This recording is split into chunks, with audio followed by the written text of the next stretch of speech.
of the other, and you'll be around the corner soon.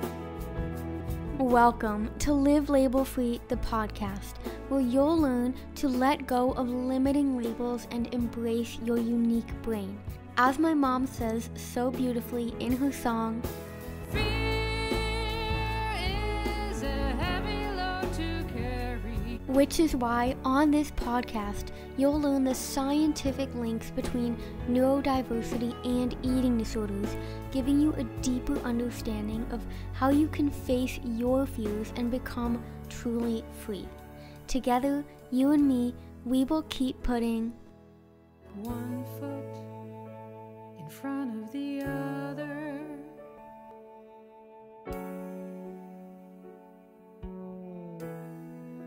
Hello, my friends, and welcome back to another episode of the Liv Label Free Podcast. Today, I am joined by Lauren Sharifi, a registered dietitian-nutritionist based in Massachusetts. Lauren owns a virtual private practice where she specializes in ARFID, which is Avoidant Restrictive Food Intake Disorder, and works one-on-one with parents, teens, and adults.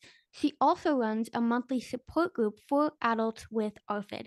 Lauren takes a neurodivergent-affirming, trauma-informed, and responsive feeding approach to make eating and nourishment more accessible for individuals with ARFID and ARFID-like traits.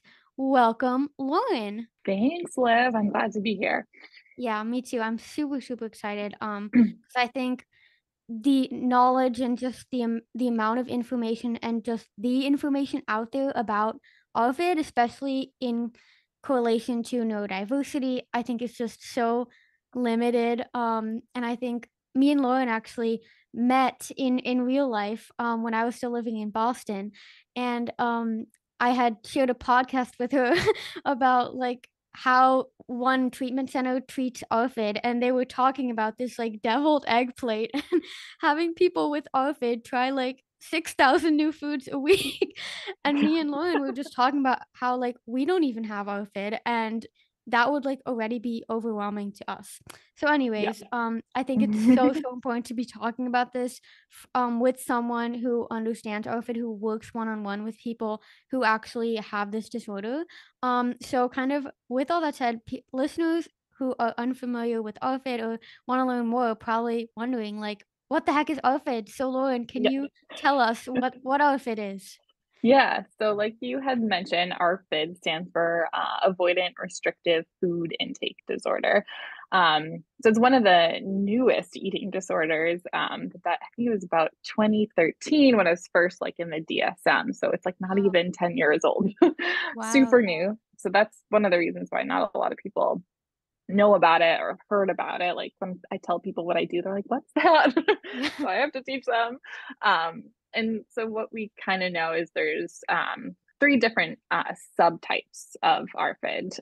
So there's an avoidant subtype, which is often like sensory related differences. There's an aversive subtype. So often these individuals have a fear of some adverse consequence. So it could be vomiting, it could be choking, it could be some other like allergic reaction, some other like a health event happening if I eat a certain food. And then the last subtype is called restrictive. So it's often these people have very low interest in eating. They may get full quickly, really just have no appetite. So often what I see in my practice is individuals will kind of fall into like have like a main subtype, but may actually fall into multiple subtypes as well. So it's, very different person to person.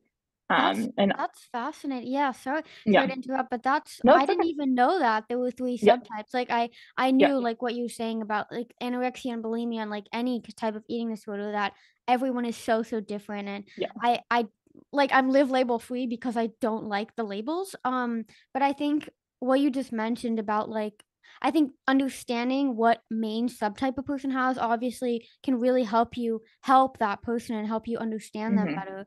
And especially what you're saying about like the lack of appetite. And I know that some people with ARFID also just find a lot of food to be disgusting.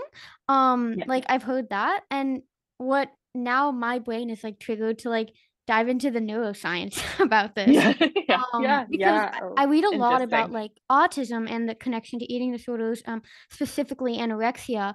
And I read an article about the insula and how the insula perceives disgust, and people with anorexia and autism tend to have like a higher disgust response. So I'm like, I'm thinking that like just based on that, that maybe in ARFID there's something with the insula going on. But again, that's just an idea of mine. So yeah, I mean, it just fascinates me. And because I am now instantly so fascinated by it, and you just mentioned it's like barely 10 years old, what got you interested in specializing in ARFID and even going into this field? Yeah. So I've been a dietitian for over 12 years now and kind of have had my hands in a few different things. But more recently, I was in a private practice run by at a gym, and I was getting a lot of eating disorder clients, and kind of found an interest in that. And then at that same time, I was having my kids and finding an interest in working with families and like feeding differences, challenges. So the combination of those two, I was getting a lot of individuals with ARFID and ARFID-like traits, and found a real interest in working with these clients and kind of realizing, oh wow, like there's not a lot of resources like for even professionals, let alone clients, and kind of really wanted to fill that gap. And I started my practice about a year ago now and really decided that's like I wanted to specialize that, just kind of do that, help like really focus in on not only learning but helping these individuals and families with kids with ARFID. And so yeah, that's kind of how I got here. Well, I think that's amazing that you said like I really decided to like, for lack of a better word, like hone in on this niche, because I think it is a very under-recognized niche. And about a year ago, coincidentally, like I also decided like I'm going to focus on bridging that gap between like neurodiversity and eating disorders. Because before, for many years, like I mean, I discovered I was autistic almost a decade after I was diagnosed with an eating disorder.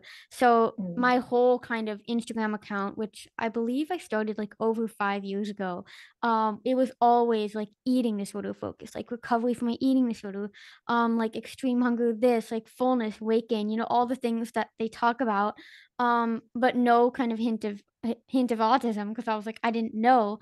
And then when I discovered I'm autistic, it like kind of started bleeding into it. But then the more and more I shared about the neurodiversity piece, the more and more I realized like, wow, this is a really under-recognized kind of niche. And I think kind of that's like a similar story to you. Like you had some kind of taste of working with that kind of clientele, and because you then realize, I guess, like, wow, this is so under recognized, I think it's amazing that your heart kind of guided you to be a guidepost for other people. So I always love to hear people's stories. That's why I feel like every guest I've ever had on the podcast, I'm like, what's your story?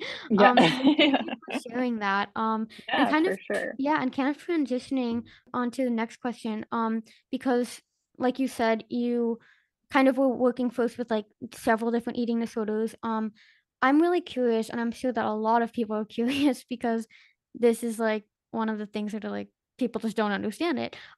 What is the difference between ARFID and anorexia? Yeah, that's a good question. So ARFID is more of like a fear of like a negative health event or physical event happening, versus anorexia is more that fear of weight gain, body dysmorphia. And not that I do have individuals who have had both, so it can happen. But the ARFID part is more specific to that fear of like sensory overwhelm, fear of, again, like something that I had mentioned before, more of a physical thing, not the weight gain. That's interesting because I mean, I don't mean to like put you on the spot now, but like I was diagnosed with anorexia, and I never had fear of weight gain or body dysmorphia. Um and like when I was diagnosed with autism, I was like, this whole course of my eating disorder makes sense to me. because of that. Like, it was always kind of like I hated feeling full. I never wanted to outgrow clothes because I didn't want to change. I was a very picky Mm. eater, which I think we can get into is like another misconception about ARFID. Yes. But like for 10 years straight, up until the point where I actually developed my eating disorder, I ate the exact same thing for breakfast, lunch, and dinner, like without Mhm. fail. And like if my parents couldn't get me my mac and cheese dinner, like I literally just would not eat. And another interesting thing, which I think there's a lot of research being done about, like the impact of like traumatic birth on like the development of eating disorders and stuff. And I did have a very traumatic birth. And I was actually born 2 weeks late, but I had the weight of a preemie baby, which was really odd. So, and they think like because I wasn't immediately able to be with my mom after I was born, like there's like a lack of oxytocin connection or something.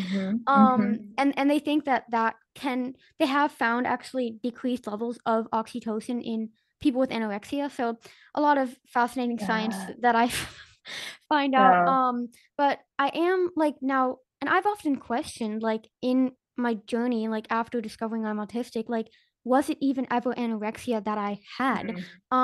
Just because I never resonated with those, I guess, symptoms of the illness, but at the same time, I did resonate with like the underweight piece. But then again, I'm like, anorexia isn't even about weight because you can have anorexia in a larger body too. So this is again why I'm like, we need to just stop with all these labels because Yeah. yeah, well True. anyways, that's kind of now I'm very curious, like how how do you recognize if someone has ARFID like and anorexia, or like if if they don't have body dysmorphia or the distorted body image, like in my case, and they're also like neurodivergent, so they have all these sensory issues, like could it be the case that it's an eating disorder, but it's not anorexia nor ARFID, if that makes any sense?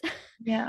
Yeah, I mean, you bring up a good point because I feel like there is some belief that ARFID itself is a like under the neurodivergent umbrella. So Yeah, like individuals with ARFID, like how they experience food differs from the norm. Is that bad? Is there something wrong? A right. lot of individuals, like especially kids, if they're given enough of their safe foods, they're able to grow, develop normally. Some don't Mhm. even have nutrition like deficiencies, their growth is fine. Is that a disorder or is that just like a difference Yeah, in eating? yeah, So I think like, is it even a problem? I think that's, yes. and I can talk more about that too. I think that's a big question. Like, I mean, I even be a problem, but then there's other things that happen in life that Right, compound to make exactly. it maybe a Yeah, potential problem I later on in think life.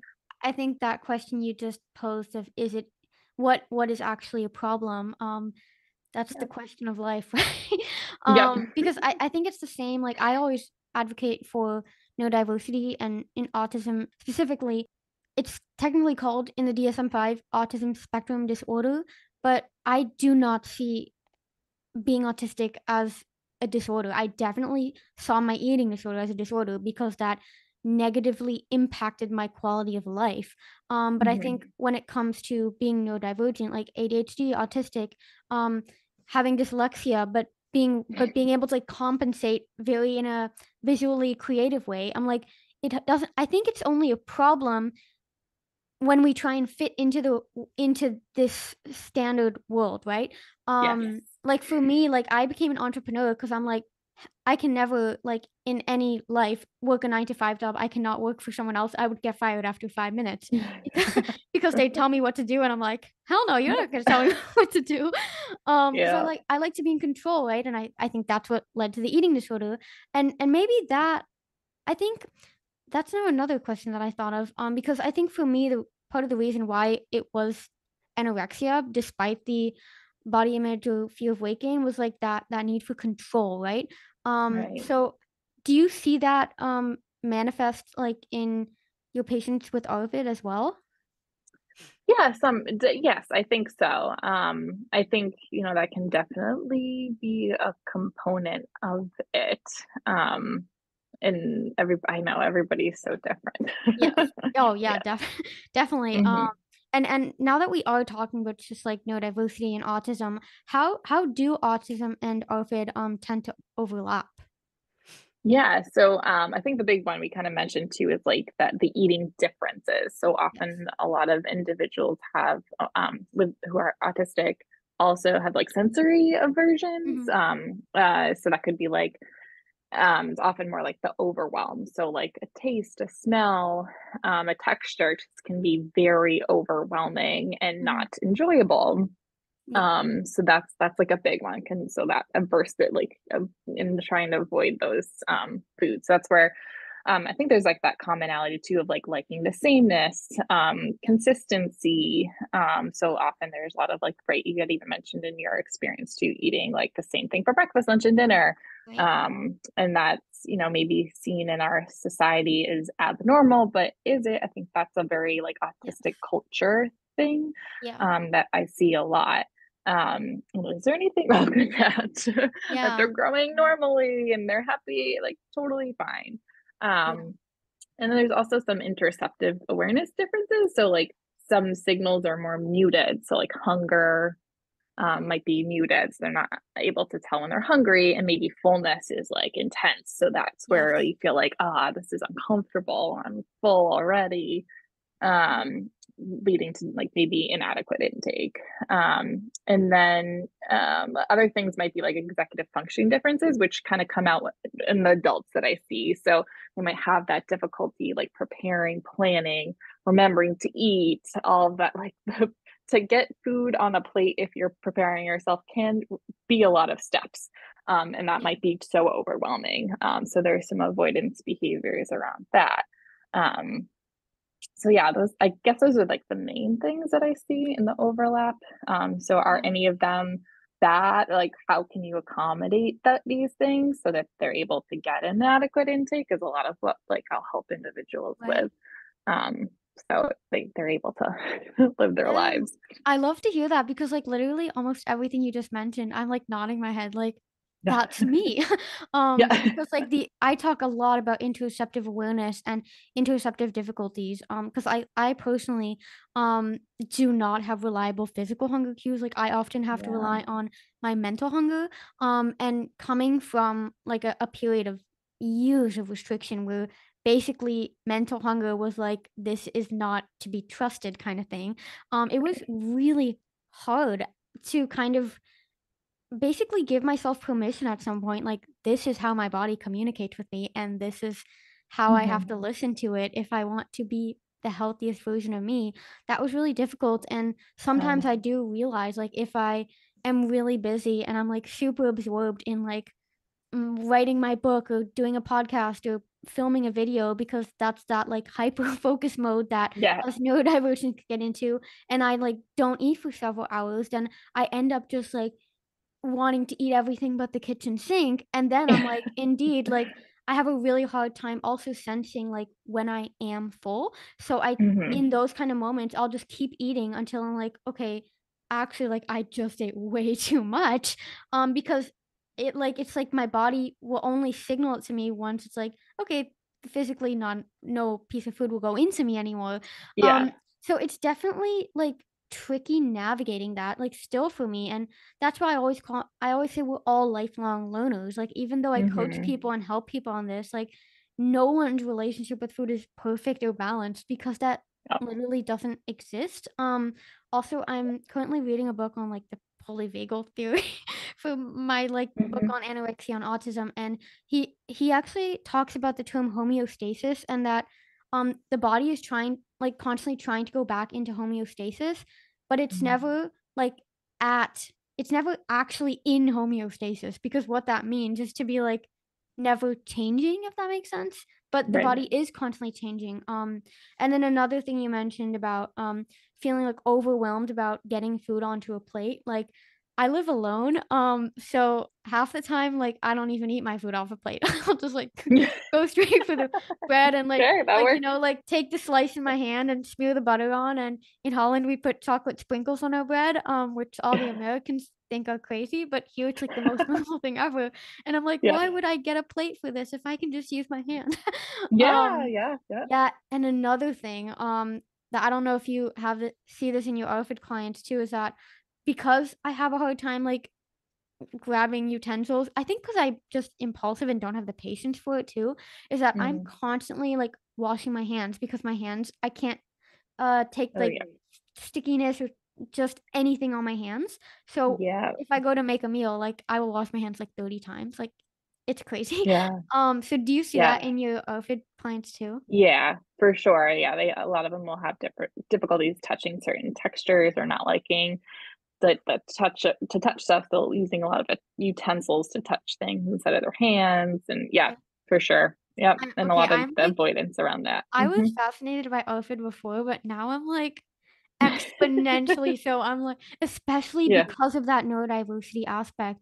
I think it yeah. it totally makes sense how people with ARFID fall often under. Because I'm really curious now. Like, do you come across clients with ARFID that have just no neurodiversity, just the ARFID? It's funny because it's not common. They like there, there's so many different Right. diagnoses that fall under that umbrella. A lot of them do, and if they're not, I'm like, probably like have Yeah. AD, like an ADHD, autism are two common ones, but there's like OCD, anxiety disorder. Yes. Right, even right, there's this belief that ARFID in itself is a neurodivergence. Right. Um, and so it's pretty low, if like very uncommon. If someone says I'm not neurodivergent, like Right. there Yeah. are traits there. And Mhm. it's hard to get a diagnosis, right? So for ARFID or Oh. for other Oh, yeah. Like, neurodivergent. So I hear, yeah, like, autistic well, like, even the fact that there was no even questioning about me being autistic until a decade later, I'm like, that's right. severely problematic. Because like, I I mean, you can never look back in time, but I honestly think that the severity of my eating disorder could have been way less had my autism been accommodated and accepted and worked with Yes. instead of you want to eat the same foods, that's your eating disorder, you have to challenge that fear, otherwise you can't Ah, leave treatment. I'm like, okay, that was like it made everything worse because yes. I'm like, Mm, well, if you don't understand me, like I can't trust you. And that's a huge factor, right, of working with any kind of mental health issues or any kind of person. Like that's life. Like if you don't have trust with another person, like you don't have anything. that's huge Especially part of the yeah, feeding relationship. Yes. yeah. Yeah. So Oh yeah. I mean, I feel like we could just talk for hours. But, but yeah, now that we are talking about, like, how, often you do see the neurodiversity, like, obviously, Mhm. not everyone with who's neurodivergent will develop ARFID or anorexia or any kind of Right. eating disorder. So what Exactly. what are some common causes and triggers for developing ARFID specifically? Yeah. So, yeah, we talked about kind of the neurobiological component. Like, is that in itself a problem? Yes, no. Then there's other parts. So the trauma. And you brought up like birth trauma, and that's something I've been asking more and more about my clients. Mm, Like, what was your birth experience? Because there is like a lot of people have some birth, like infancy trauma, yeah, even in the womb, because that's how yeah, we even experienced like trauma that young. So it might be, uneven, don't even remember trauma.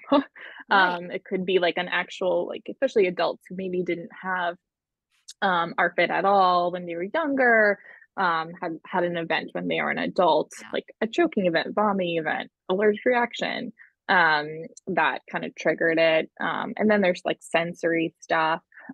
So over time, like I call it like small trauma, like sensory trauma over right, time, being forced to eat something, pressured to eat something, right, criticized, right, for their differences, yeah, or picky eating.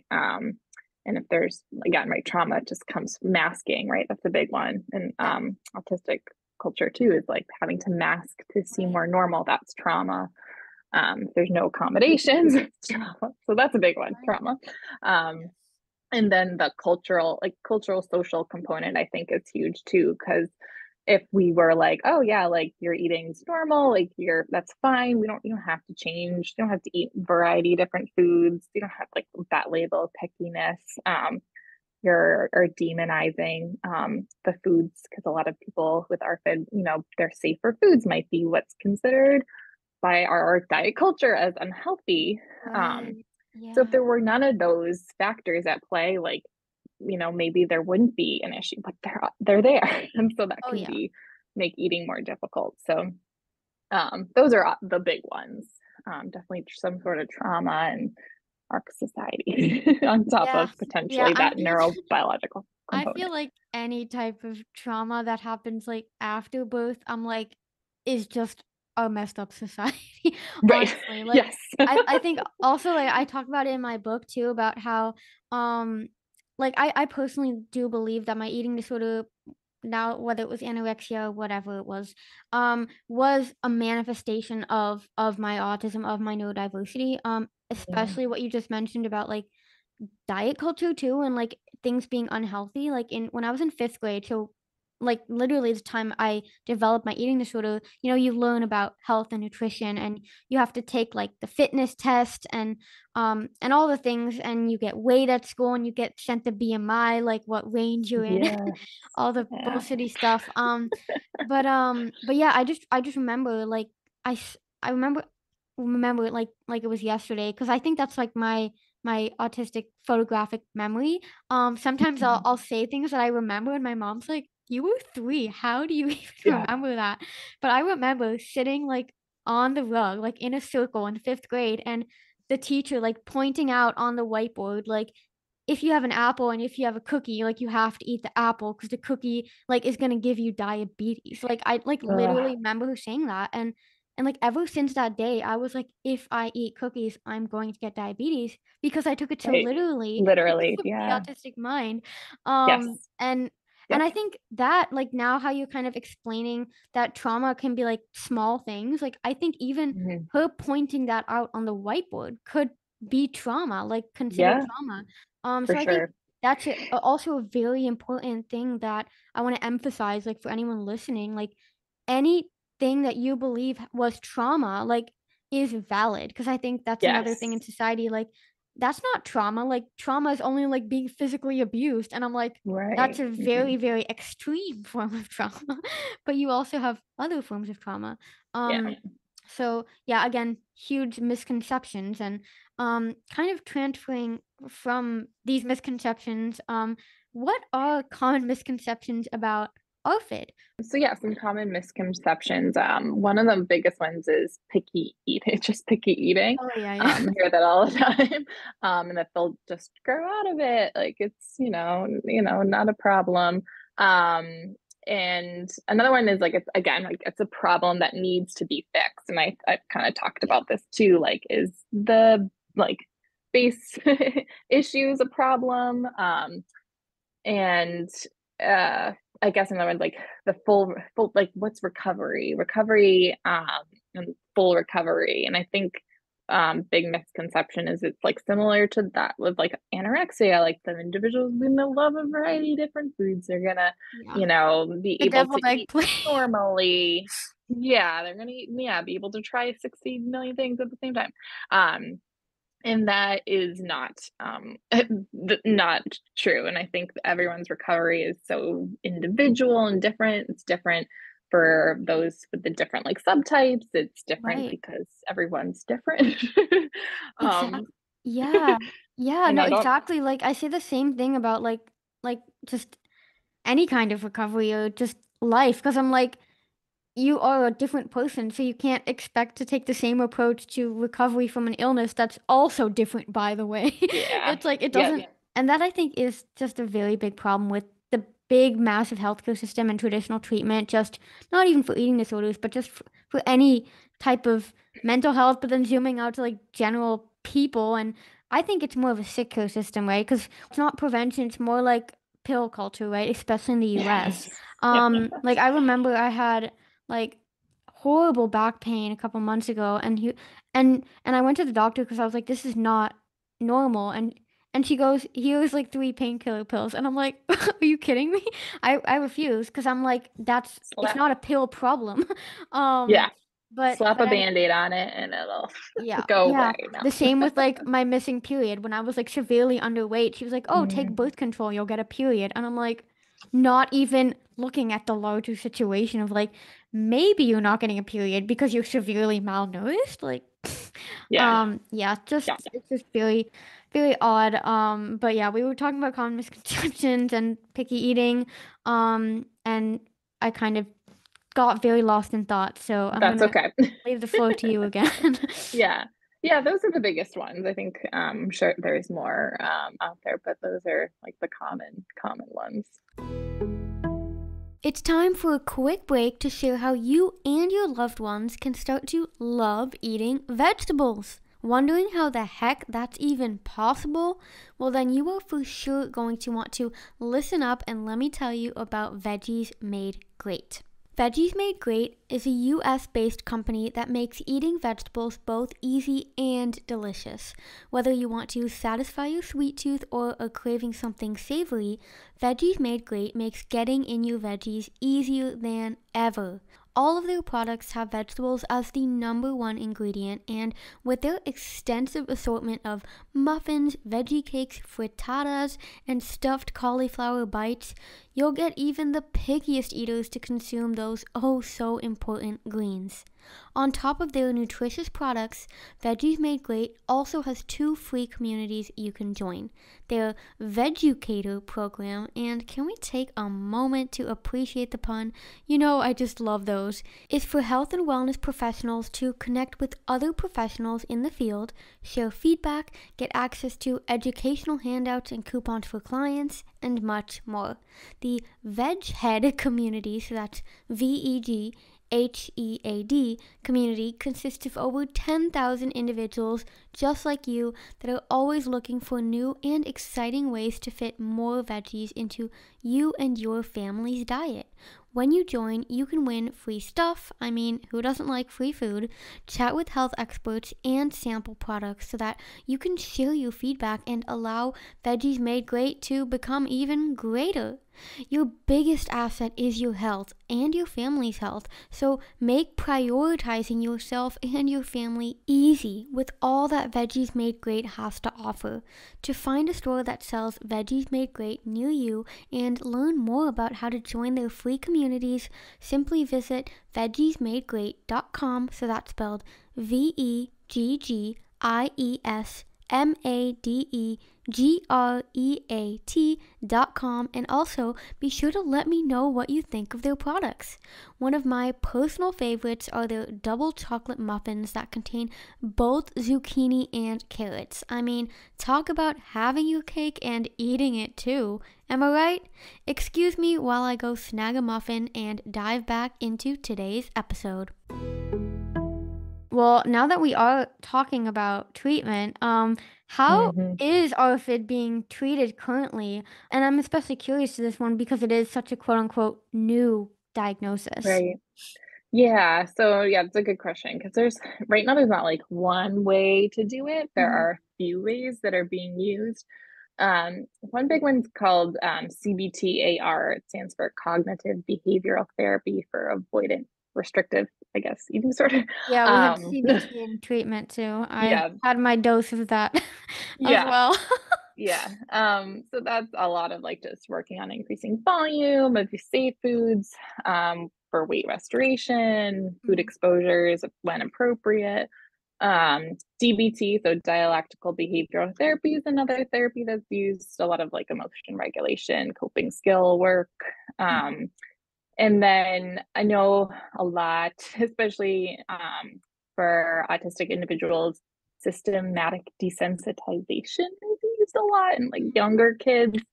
But it's not always like super child centered and lots of masking happening.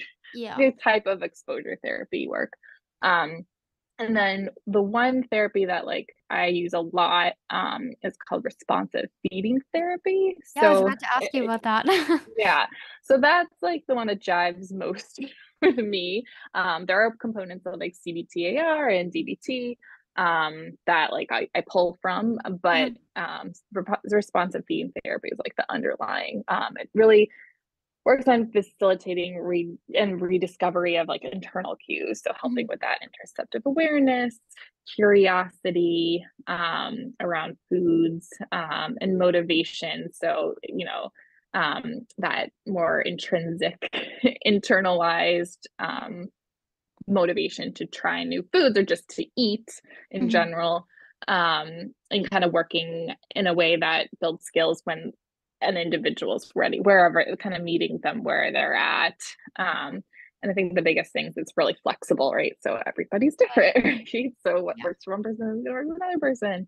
And the feeding relationships really focus, especially for younger kids. But I think even just like that feeding relationship with others as adults is an important component that we don't talk about, like community around food and eating. And the biggest thing is like respects autonomy. So autonomy is like an individual's right to say yes or no around what's going in their body, for example. Right.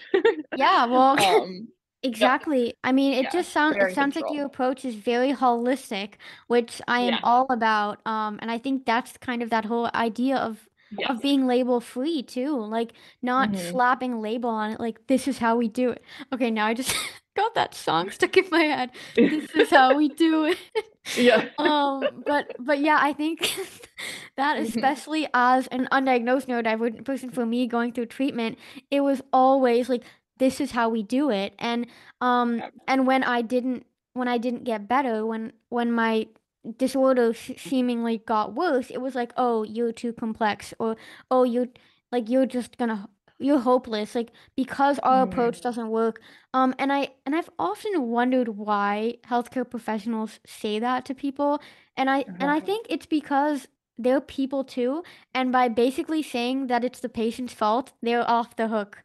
Because there are so many clients that I talk to that have had eating disorders for very long time, and one of their like biggest beliefs is I'm never going to fully recover. I'm always going to have to deal with this or manage this for the rest of my life.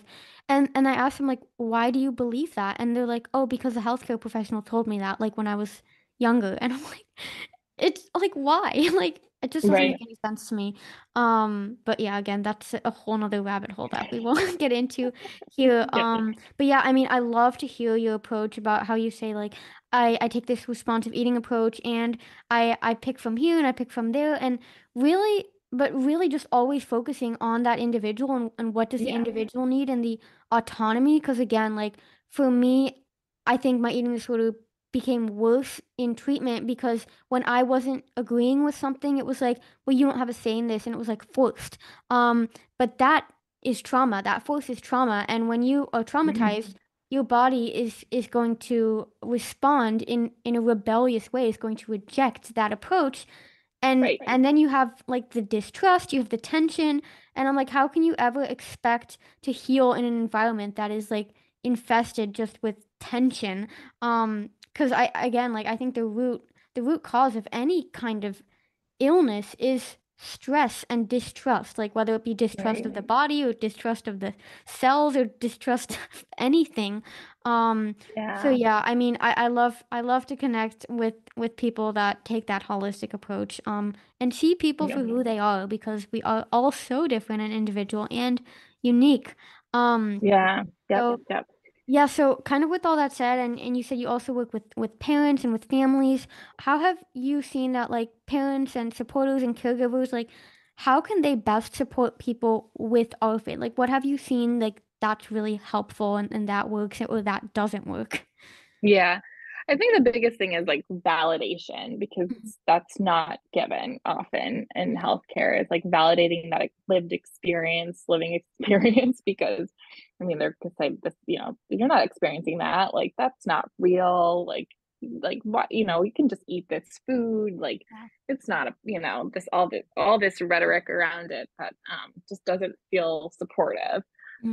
So that's a big one, just kind of validating that experience that they have can kind of build that trust, right? That big thing around trust, trusting that relationship, trusting themselves, and really helping them by supporting their felt safety. So making sure that there's safe foods available, like that can be the easiest thing to do. Make sure they have enough of their safe foods, and that the environment that they're eating is comfortable. So if they need accommodations, like if they're feeling like the noise in the room is too loud. Like I like that again, there's all these sensory components. So even the environment's too loud. I have a lot of, individuals who go to school, either in like elementary, under school and even college, like cafeteria is really loud and there's I lots of hated the cafeteria. smells. And Yeah. they can't eat at school. So how do we accommodate that? Can we find a quieter like environment that doesn't have as many smells so they're able to eat at school? And in the home, like what do they need to feel safe? And that's going to help them feel calm. And so their appetite's better, right? Less anxious. Yes. And that, I think that a big one is really no pressure to try new foods, really neutral. If you're doing exposures or, trying new foods, it's really neutral. So there's no positive or negative feedback. Right. Because that can, in your experience too, it's like, can be like, no. Yeah. No, Pavlovian conditioning. Yeah. Yeah, no, I think that neutralization, again, I'm always coming back to that, like Liv Label Free, because I think labels, good or bad, they are the root cause of tension and restriction and distrust. And I think even like I don't even say it anymore that like anything is healthy or not, because I'm like, if I say this is healthy, if that's how I determine it, then anything that's not that, I will be like, oh well, then that must be unhealthy. And then I'm like, but then what's healthy? And then you get like just crazy in your mind. And I'm like, I've enough going on in that brain. I think we all do. That it's like we don't need labels. But I think again, it's like, because I often get asked, and I have a phrase in my book that's like the question, hey Livia, but isn't autism a label? And I think the distinguishment, is that even a word? The distinguishment that I often make is like, does the label serve like a helpful function, or does it like restrict you or like prohibit you? And I think like what you said about like the positive or negative reinforcement and having trying new foods be a neutral thing. I think even if there's like that positive reinforcement, like correct me if I'm wrong, but like from my like perspective, like I can imagine if someone is very restrictive in what they eat, like say they only eat peanut butter sandwiches, like that's all they want to eat. And someone's like, why don't you add a banana to that? And then they want to try it. Like it's a very intimidating experience, but they're like, okay, like in a neutral environment, they're gonna add a banana to their sandwich. And I think if it was like, wow, good job, you added a banana, I think if I had ARFID, like I would immediately be like, well, now I feel pressure to always add a banana to prove myself somehow. And when it's not coming from yourself, that's never sustainable. Is that kind of correctly phrased? That's a good example, right? Yeah. And it's not, I mean, all that's like external, right? Versus that internal, intrinsic, like, hey, you did it. I mean, and everyone's different. So how they respond to it, I think that's the big thing, is like understanding what feels like pressure, what doesn't feel like pressure, to an individual, because every child specifically is going to react different, same with adults. Yeah, I think in the end it all comes down to like, and that is that root cause of building the trust is validating the individual and ask and like like not necessarily understanding them. Like I always tell healthcare professionals, like if you do not have lived experience with autism or an eating disorder, do not tell your patient or client you understand, because you don't. Like I know that's very like brutal, but I mean I've taught every single autistic person I've spoken to about this. They're like, yeah, like one of my biggest like pet peeves, for lack of a better word, is when they say they understand, but they don't even have our experience, right? But I think validating, being willing to listen, and I guess like accommodating, right? I think that for not even for just ARFID, but again, like for life, for people, like that's how you have positive relationships. That's how you can function best, is if you feel seen, because in the end, like that's I think the main goal of life, is to feel seen and understood and heard, and like you're allowed to be who you are, without labels, right? There's no like right way to do anything, in this case eating, right? There's no right way. No. There's labels around, oh, this is a breakfast food, this is a dinner, like, okay, we don't need that. Like, I like to eat this at this time, like, removing a lot of those You things. just like opened a can of worms. Yeah. I'm like, oh my God, that was like one of the hardest things for me too. It was like one of the hardest eating disorder rules for me to break was like eating pancakes at like 4 p.m. even though Mhm. because it was like and that is another thing that was so harmful in treatment is they had this word normative that they attached Yeah. to everything. and like they would say, well, this is a normative food and this is a normative food, but if you have them together it's no longer normative, it's disordered. And like now it's so funny because now there's this one combination that I remember so clearly from treatment. She said it's normative to eat scrambled eggs and it's normative to eat chocolate cake, but it would not be normative to eat them together. Now, I'm just like, that is just that example stuck with me because growing up, when before my eating disorder, I would on our birthday, me and both my sisters, whenever there was a birthday, we were allowed to like skip morning school and we would celebrate with chocolate cake and scrambled eggs, ironically. Yeah. So during my eating disorder I obviously did not participate in this event. But after treatment when I was like very adamant on like we are going to have that just so that I could like, even though I wasn't even in treatment anymore, just so I could prove that they couldn't tell me what to do, kind of thing. Right. Yes. Anyways, Yeah. yeah, I don't Right. yeah, kind of going off on a tangent there, but I think yeah, like you said, I think it all comes down to respecting the individual's needs, neutralizing the situation, listening to them and just guiding them and supporting them. And I think Yeah. any person with ARFID would just be so lucky to work with you. So where can people learn more about you and how can people get in touch if they want to work with you or if they just want to learn more about ARFID and how they can support someone with ARFID? Yeah, so absolutely. So you can find me on Instagram. So it's arfid.diet at arfid.dietitian. And then my website is just my name, laurensharifi.com. And so you can find more information there, some posts and like links to if you have interest in working together, more information. So yeah. Awesome. Yeah, and I'll put all those Mhm. links in the show notes as well, so you can Great. easily access everything. Well, Lauren, it has been such a pleasure speaking with you, and I have learned so much about ARFID, and I'm probably going to dive into my laptop and research as much as I can about this because now I am Yeah. absolutely fascinated. Yeah. And I think you're doing very, very important work. And I think we're both doing very important work, especially with that Yes. neurodiversity component. And yeah, I'm very excited to see what we both will contribute to this world.